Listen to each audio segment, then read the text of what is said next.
प्रधानमंत्री मोदी जी नमस्कार। उड़ीसा में आपका स्वागत है ओटीवी में। नमस्कार भैया, जय जगन्नाथ सबको। जय जगन्नाथ। सर, पहली बार आप कोई ओडिया चैनल को शायद इंटरव्यू दे रहे हैं, बहुत बहुत धन्यवाद आपका इसलिए। मोदी जी, आप 6 मई को पहली बार चुनावी दौरे में उड़ीसा आए थे, बरहामपुर। उस दिन आप डेट का अनाउंस कर दिए जबकि चुनाव शुरू नहीं हुआ था। आपने बोला था कि 4 जून को बीजेडी जा रही है, 6 को मुख्यमंत्री का चयन होगा, 10 जून को आपने न्योता दे दिया सबको आने के लिए, ओथ टेकिंग के लिए। इतने श्योर होके मोदी जी उस टाइम में कैसे बोले? एक तो मेरा राजनीति का लंबा अनुभव है, संगठन का भी अनुभव है, चुनाव लड़ाने का भी अनुभव है, चुनाव लड़ने का भी अनुभव है। देश भर में कैंपेन ऑर्गेनाइज भी किए हैं मैंने और कैंपेन किए भी हैं, और मैं जनता से जुड़ा हुआ इंसान हूँ। कोई रिमोट व्यवस्था से चलने वाला मैं व्यक्ति नहीं हूँ। खुद जाता हूँ, खुद मैदान में रहता हूँ, मिलता हूँ। मैं पिछले कई दिनों से देख रहा हूँ कि उड़ीसा कुछ तलाश में है। उड़ीसा व्यवस्थाओं से ऊब चुका है। उड़ीसा को नयापन चाहिए, नई हवा चाहिए, नया नेतृत्व चाहिए। ये मैं लंबे अरसे से सदन में भी जो लोग मिलते थे उनसे बात करता था, तो यहाँ के कुछ पत्रकारों से कभी मिलना हुआ तो उनसे बात करता होता, तो लेकिन उसे मैं सुनता था, मैं कोई उसको। लेकिन इस बार जब मैं चुनाव दौरे पर आए पहले दिन मैंने जब देखा, यानी इलेक्शन डिक्लेयर होने से पहले मैं सरकारी कार्यक्रमों के लिए मेरा यहाँ आना हुआ 2-3 जगह पे, तो वो चीज़ें मुझे साफ नज़र आने लगी कि लोग जो मुझे कहते थे उससे भी ज़्यादा है। और इसके कारण मुझे पहली सभा में मुझे लगा कि मुझे देश को, खास करके उड़ीसा को बताना चाहिए। जब मैं गुजरात में था तो वहाँ भी काफ़ी मात्रा में उड़ीसा के लोग रहते हैं, तो फिर मैंने बीच में हमारे लोगों को कहा था भाई ये अलग अलग ज़िले के लोग होंगे, जरा उनको पूछो क्या चल रहा है, क्योंकि उनके पास जानकारी रहती है। तो मेरी गुजरात की टीम ने भी मुझे रिपोर्ट दिया कि यहाँ लोग जो है उनके मन में अंडर करंट ये है। और जब मेरा यहाँ के सरकारी कार्यक्रमों में आया तो 2 भाग रहते थे, एक सरकारी कार्यक्रम करता था, बाद में मैं पब्लिक रैली करता था। तो मैं कन्विंस हो चुका था कि ये जनता मौके की तलाश में है। चुनाव सभा में मैंने देखा कि पूरी तरह लोग निर्णय कर चुके हैं। जब जनता ने ही निर्णय कर लिया है तो मेरा दायित्व बनता था कि मैं जो वोट मांगने का कोई कारण नहीं है, क्योंकि आपने वोट देना तय कर लिया है। तो मैंने कहा शपथ समारोह में आ जाइए। मोदी जी, ओडिया अस्मिता, इससे भाजपा इस बार एक बड़ा मुद्दा बनाई है इलेक्शन में। आपने भी कहा है कि ओडिया अस्मिता संकट में है, ख़त्म होने वाली है। लेकिन उड़ीसा की जो मूलभूत समस्याएं हैं, गरीबी है, बेरोज़गारी है, पलायन है, करप्शन है, क्राइम अगेंस्ट वुमेन है, क्या आप मानते हैं अगर ओडिया अस्मिता को हम बचा सकें तो ये सारी समस्याएं भी दूर हो पाएंगी? जब एक बार स्वाभिमान जग जाता है तो स्वाभिमान के साथ बुराइयां लोगों को अखरती हैं। लोग इन बुराइयों को टॉलरेट नहीं करते हैं। स्वाभिमान कोई आइसोलेटेड शब्द नहीं है जी, इन सारी चीज़ों का एक क्यूमुलेटिव इफेक्ट होता है। दूसरा, कोई मोदी उड़िया की स्वाभिमान की बात करता था नहीं है। उड़ीसा ने ही तो देश को स्वाभिमान सिखाया है। सदियों से भारत के स्वाभिमान को जगाने में उड़िया अस्मिता ने बहुत बड़ा रोल अदा किया है। दुर्भाग्य से उसका महात्म्य भुला दिया गया, और इसलिए कि यहाँ पर इस प्रकार की व्यवस्था मिली, चाहे पॉलिटिकल लीडरशिप हो, ब्यूरोक्रेटिक लीडरशिप हो, सबने जैसा है वैसा चलने दो, गुजारा कर लो। धीरे धीरे वो लुप्त होता गया। वरना उड़ीसा तो हर घर कला और परंपरा का एक खजाना है जो देश की विरासत है। आगे चलते हुए देखा गया कि कुछ कोटरीज हैं जिन्होंने कब्जा कर लिया है और सरकार में बैठे हुए लोगों को लगता है कि हमारा क्या जाता है यार, चुन करके तो आते ही हैं। उन्हीं ने सारी एक मिली जुली अवस्था पैदा कर दी। अब मैं देख रहा हूँ मेरे यहाँ गुजरात में है, शायद कलकत्ता के बाद सबसे ज़्यादा उड़िया लोग कहीं होंगे तो गुजरात में है। मेरा अनुमान है, मेरे पास कोई फैक्चुअली जानकारी नहीं है, तो मैं उनके सामर्थ्य से परिचित हूँ। लेकिन मैं हैरान हूँ कि इतने लोगों को रोजी रोटी के लिए इतना दूर आना पड़ रहा है, तो ये बड़ी चिंता का विषय है। इतने संसाधन, पूरे हिंदुस्तान को रोशनी देने की ताकत अकेले उड़िया में है, लेकिन वही अंधेरे में जी रहा है, तो कैसे चल सकता है। तो यहाँ स्वाभिमान तो, गौरव, अस्मिता, इसका महत्व है, लेकिन वो भी तब आता है जब आप बुराइयों से मुक्त हो, गरीबी से मुक्त हो, और उस दिशा में हम एक होलिस्टिक व्यू के साथ बात कर रहे हैं, टुकड़ों में नहीं कर रहे हैं। जी प्रधानमंत्री जी, भाजपा इस बार एक मुद्दा बनाई हुई है कि यहाँ की सरकार आउटसोर्स हो चुकी है। जैसे आपने कहा, एक कोटेरी है जिनका सरदार कोई बना हुआ है जो कि पहले एक ऑफिसर थे। तो आप भी मुख्यमंत्री रह चुके हैं गुजरात के, किन हालातों में एक 5 टर्म के चीफ मिनिस्टर इस एक माहौल में काम करते होंगे, आपका क्या अनुमान है? देखिए, गुजरात तो एक ऐसा राज्य है कि जहाँ पानी एक सबसे बड़ी समस्या, बाकी रोज़मर्रा की ज़िंदगी एक प्रकार से स्टेबल लाइफ, उतार चढ़ाव वाली नहीं। इवन मेरे यहाँ मनरेगा के मजदूर नहीं मिलते थे, क्योंकि उसको वो मंजूरी नहीं था, ये मजदूरी करने के लिए वो जाता ही नहीं था। वहाँ जीवन ऐसा था। उसके बावजूद भी मुझे 18 घंटे काम करना होता था, क्योंकि मेरे मन में था मुझे मेरे गुजरात को आगे ले जाना है। उड़ीसा को अगर इस प्रकार की लीडरशिप नहीं मिलेगी तो अफसर भी काम नहीं करेंगे, कोई इकाई काम नहीं करेगी, तो जनता भी मानेगी चलो भाई शायद यही व्यवस्था होती है, ऐसे ही गुजारा करना होगा। जब वो देखेंगे, अब आप गुजरात में काम करने वाले किसी भी उड़िया को पूछो तो एकदम कहता है भाई हमारे यहाँ तो कुछ नहीं है, तुरंत कहता है। तो ये चिंता का विषय है ही है। प्रधानमंत्री जी, ये भगवान जगन्नाथ महाप्रभु का क्षेत्र है, ये एक बड़ा मुद्दा है इस बार। परिक्रमा प्रकल्प जो मंदिर के इर्द गिर्द बना, उसी टाइम में जब रामलला जी का प्राण प्रतिष्ठा चल रहा था, उसके बाद चाबी खोजना रत्न भंडार का, फिर चारों द्वार न खुलना, ये सारी समस्याएं हैं महाप्रभु जगन्नाथ के मंदिर को लेकर। इसको भाजपा अपने इश्तहार में भी सामने लाई है। इस बारे में आप क्या बोलना चाहिए? मैंने भी पब्लिकली कहा है जी कि रत्न भंडार की चाबी खो जाना ये चौंकाने वाली बात है। हाई कोर्ट की कमेटी का रिपोर्ट वो छुपा देना या न कह पब्लिक को, मतलब कुछ गड़बड़ है।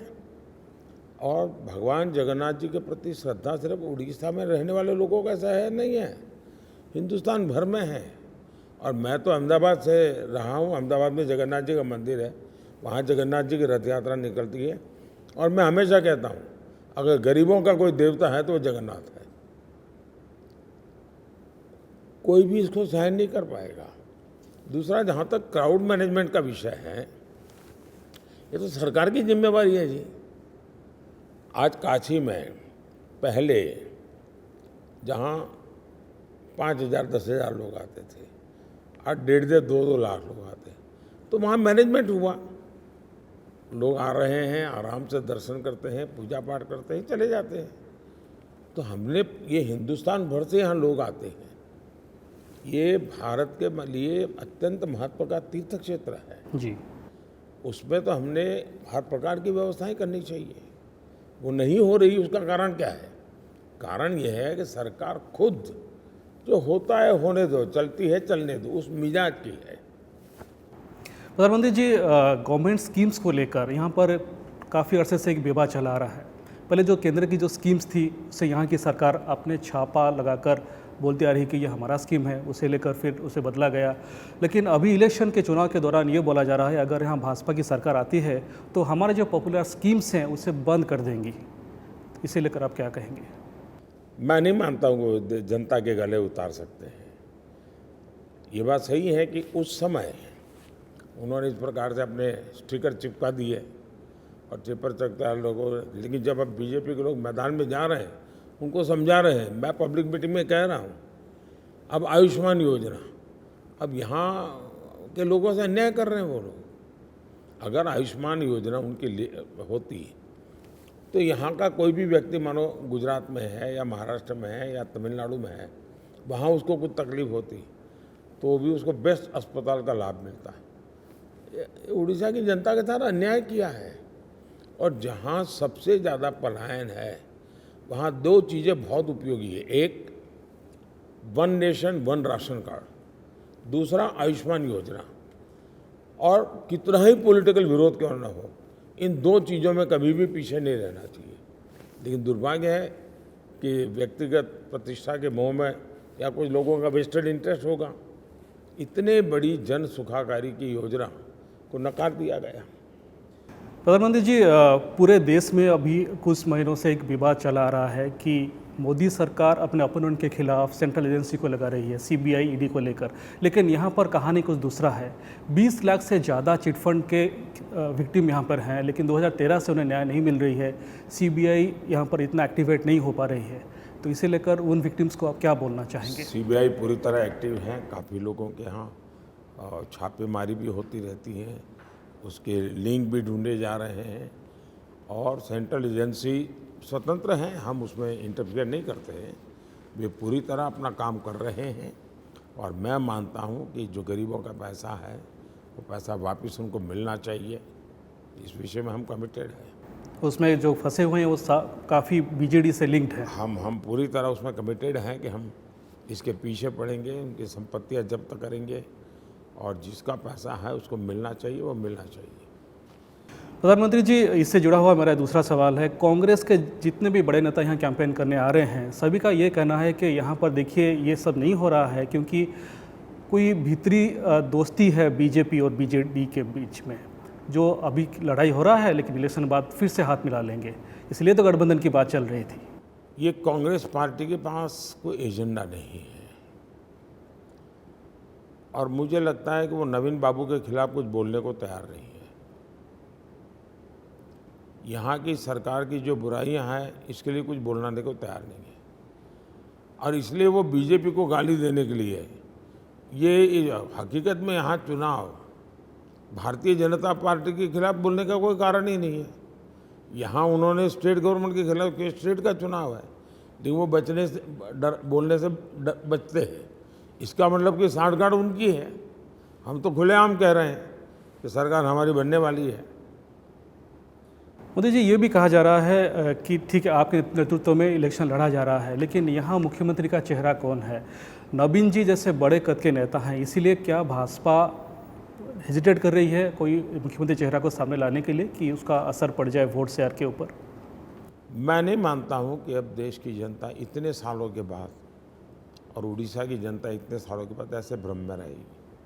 उन्होंने सब कुछ देख लिया है, कौन क्या है, कौन कितना करता है, किसके लिए करता है, कैसे करता है, कौन चलता है, कौन किसको चलाना पड़ता है, ये सारी चीज़ें जनता जानती है।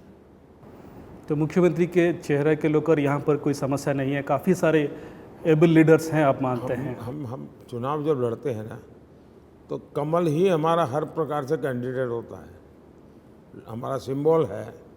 उम्मीदवार का सिंबल भी वही है, सरकार बनाएंगे तो भी सिंबल वही है। मोदी जी, आप ओडिशा के जो नेचुरल रिसोर्सेस हैं उसे वाकिफ़ हैं, यहाँ के जो ह्यूमन रिसोर्स टैलेंट हैं, आपके टीम में भी काफ़ी सारे ओडी ऑफिसर्स हैं, दल में भी काफ़ी सारे योग्य नेताएं हैं। उड़ीसा को लेकर मोदी जी का विजन क्या है? आप हर बार पूर्वोदय की बात करते आ रहे हैं। देखिए, उड़ीसा समृद्ध राज्य है, लोग गरीब हैं, यहाँ पर नेचुरल रिसोर्सेस, शायद मैं गुजरात के हिसाब से कहूँ तो गुजरात के पास नमक के सिवाय कुछ नहीं है। यहाँ हिंदुस्तान को जो चाहिए हो और भविष्य के भारत के लिए जो चाहिए वो सब यहाँ पर है। उसके बिना हिंदुस्तान में कुछ नहीं हो सकता। उसके बावजूद भी अगर उड़ीसा का मानव संसाधन, आज मेरी सरकार में जो मैं अफसर देखता हूँ वो सब उड़िया अफसर हैं। मेरे प्रिंसिपल सेक्रेटरी उड़िया है, आरबीआई गवर्नर उड़िया है। यानी एक प्रकार से समृद्ध विरासत वाले उड़िया लोग हैं। इतना सामर्थ्यवान प्रदेश कोई हो ही नहीं सकता है। थोड़ा समय चाहिए बस हमें, हम उसकी सारी आशा आकांक्षाओं को पूरी करने के लिए सामर्थ्य है। मोदी जी, हम इलेक्शन के बीच हैं, कुछ चरण खत्म हो गए हैं, कुछ फेजेस बाकी हैं। 400 पार को लेकर आप कितने कॉन्फिडेंट हैं? इसमें उड़ीसा की योगदान बहुत लोकसभा विधानसभा में क्या रहेगा? भारतीय जनता पार्टी 400 पार एनडीए, ये हमारा 4 चरण के मतदान के बाद विश्वास और दृढ़ हो गया है। उड़ीसा जो देगा उसको एक नई और ताकत दे देगा। तो भारतीय जनता पार्टी को या एनडीए को 400, पूरी चुनाव की लड़ाई क्या है? लड़ाई ये है कि हम कहते हैं 400 पार करेंगे, विपक्ष क्या कहता है? नहीं, 400 नहीं कर सकते हैं। तो मुद्दा 400 है और हमें लगता है हम 400 पार करेंगे, उनको लगता है नहीं 400 में रह जाएंगे। इसका मतलब ये हुआ कि देश की जनता ने 400 पार करने का तय मन बना लिया है जी। खड़गे जी आए थे तो बोले कि साउथ में कहाँ है भाजपा, तमिलनाडु में, केरला में कहाँ है? इनका ये भ्रम है। 2019 में भी साउथ में सबसे बड़ी पार्टी हम थे और 2024 में भी मैं कहता हूँ कि साउथ में सबसे बड़ी पार्टी भारतीय जनता पार्टी होगी। और इस समय जिन राज्यों में असेंबली के चुनाव हो रहे हैं उसमें भी या तो बीजेपी की सरकार बनेगी या एनडीए की सरकार बनेगी, सभी राज्यों में जहाँ असेंबली के चुनाव चल रहे हैं। उड़ीसा में कितनी बढ़ोतरी होगी मोदी जी, कुछ प्रेडिक्शन करना चाहेंगे? मैं समय आने पर बताऊंगा। आखिरी सवाल, मोदी जी के नेतृत्व में भारत नया शिखर छू रहा है। जो हिस्ट्रिकल ब्लंडर थे, चाहे वो 370 का हो या राम मंदिर बनाने को, वो सारे हो गए। नेक्स्ट पारी में क्या है? यूसीसी मैं बहुत लंबा, मेरा अच्छा अनुभव रहा है। मुझे लंबे अरसे तक एक राज्य का मुख्यमंत्री रहा हूँ, 10 साल प्रधानमंत्री रहा हूँ। अब दुनिया को भी काफ़ी निकट से देखने का अवसर मिला है। मैं टुकड़ों में नहीं सोचता हूँ।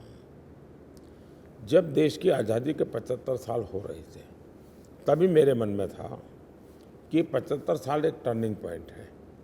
हमने अब भारत की आज़ादी के 100 साल को एक गोल सेट कर देना चाहिए। देश के जनता, सामान्य मानवी को भी जोड़ देना चाहिए कि हमें यहाँ पहुँचना है। तो 25 साल का मेरा एक गोल है और इसलिए मैं कहता हूँ खुद के लिए 24/7 फॉर 2047 इस मिजाज से मैं काम करता हूँ। हमने बड़ी एक्सरसाइज की है, 20 लाख से ज़्यादा लोगों का इनपुट लिया है और हमने 2047 का एक विजन डॉक्यूमेंट बनाया है। मैंने अफसरों को फिर कहा इसमें से 5 साल का तैयार करें। उसमें से अब इस बजट में हमने 1 साल का बना रहे हैं और फिर मैंने उसमें से 100 दिन का तैयार किया है। अब मैंने सोचा है कि 100 के बजाय मैं 125 दिन का भी बनाऊंगा और 25 दिन मैं स्पेशली डेडिकेट करना चाहता हूं देश के युवाओं के लिए। तो 125 दिन के काम को लेकर के मैं कर रहा हूं। तो मेरे मन में साफ है क्या करना, कब करना, कैसे करना, क्यों करना, किसके लिए करना, किस तरीके से करना, सारे विषय मेरे बहुत क्लियर है। क्या कोई सरप्राइज़ की उम्मीद हम रखें? मैं समझता हूं कि जो सरप्राइज़ है वो सरप्राइज ही रहने देना चाहिए। मैं सरप्राइज अगर आज कह दूंगा तो वो सरप्राइज कैसे होगा? बहुत बहुत धन्यवाद मोदी जी, समय दिए और आपको बहुत सारा जय जगन्नाथ भैया। जय जगन्नाथ। जय जगन्नाथ। Thank you.